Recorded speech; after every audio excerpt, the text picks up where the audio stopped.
Hello, Red Case listeners. Welcome back to our channel that discusses true crime stories that really happened around the world. We hope that you are all in good health and kept away from danger. Today's story is both shocking and deeply complicated. A case that took not just a year but nearly 3 decades to finally reach justice. This is the story of a young woman, a 21-year-old nun, whose mysterious death shook an entire community. After 28 long years filled with cover-ups, twists, betrayals, and shocking revelations, the truth finally emerged. This is the story of Sister Abhaya. Our story begins in 1992, in the serene town of Kottayam, Kerala, India. Known for its lush greenery, backwaters, and churches, Kottayam was a peaceful place where faith was deeply woven into the fabric of daily life. Among the many religious institutions, the St. Pius X Convent stood quietly, housing a hostel for young women, many of them nuns or students pursuing religious and academic studies. One of them was 21-year-old Sister Abhaya, a bright, cheerful, and deeply committed young nun. She was studying at the BCM college, preparing for her pre-degree exams. Known for her friendly nature, dedication, and discipline, Abhaya was well loved by those around her. On the night of March 26, 1992, Sister Abhaya set her alarm for 4 a.m., hoping to wake up early for some quiet study time before her exam. At dawn, she got up, quietly greeted a few others who were awake, and sat down with her books. But after a short while, she decided to step into the kitchen, probably to drink some water or splash her face, but Sister Abhaya never returned. When the other nuns woke up that morning, they noticed something strange. Sister Abhaya's books were left open. Her water bottle was found in the kitchen with its cap off. Water was spilled on the floor. One of her slippers was lying near the fridge. Panic began to spread. Soon, one of the nuns noticed her other slipper lying suspiciously near the convent's old well. When they peered into the well, they were met with a sight that would haunt them forever. Floating in the water was the lifeless body of Sister Abhaya, 5. The local police officer, V.V. Augustine, was the first to arrive. He wrote his initial report, had photos taken, and sent the body for a post-mortem, but almost immediately, things began to seem off. The autopsy reported that Sister Abhaya had drowned.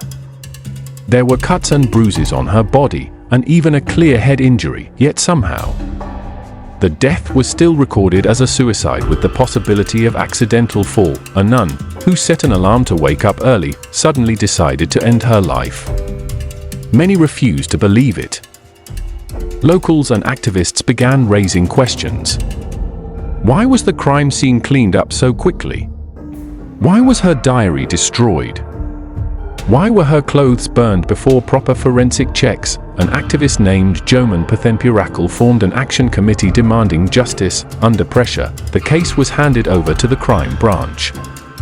But after months of investigation, the branch declared the same thing: suicide. This only strengthened the growing suspicion that something was being hidden.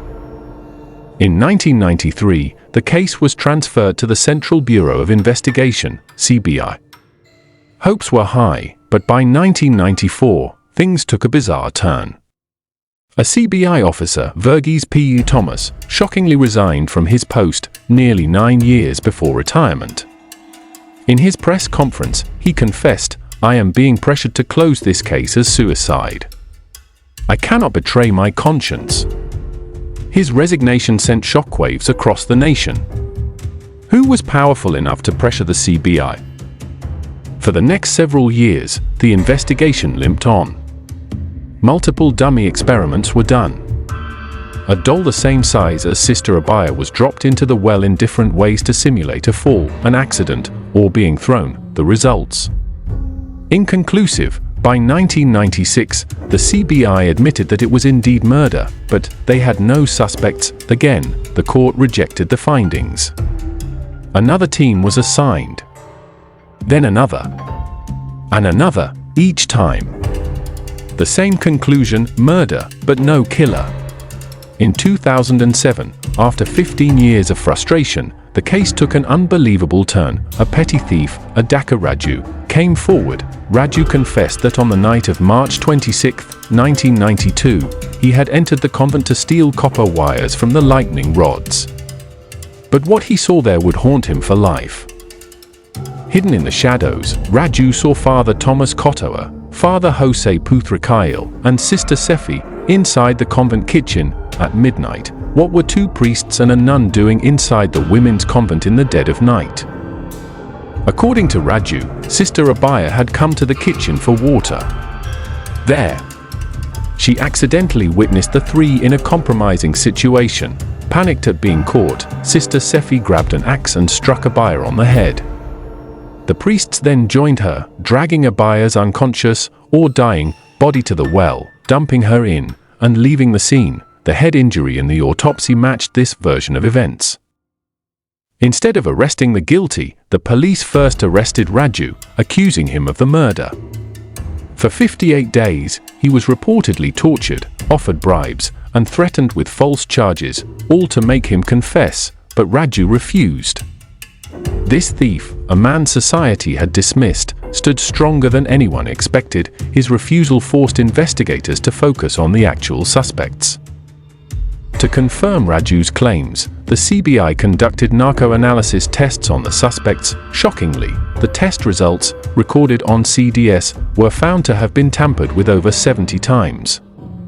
Edits were made to hide confessions. When questioned, the forensic doctor who conducted the tests, Dr. Malini, was conveniently suspended before she could testify, but soon after, the original, unedited narco test footage was leaked on Kerala's local TV.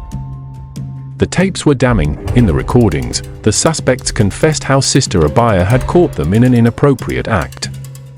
In a moment of panic, Sister Sefi struck her with an axe. The priests helped cover it up by dumping her into the well, believing the water would erase the evidence, but the public had seen enough. Outrage exploded.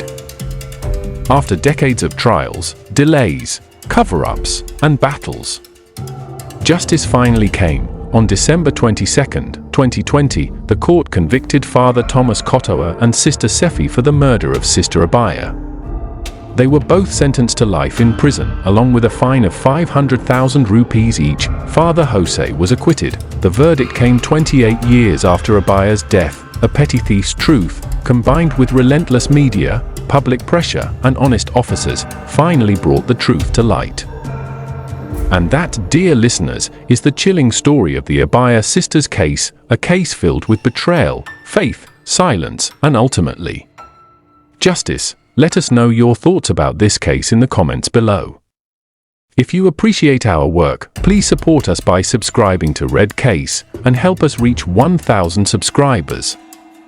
Stay safe, stay aware, and see you in the next video.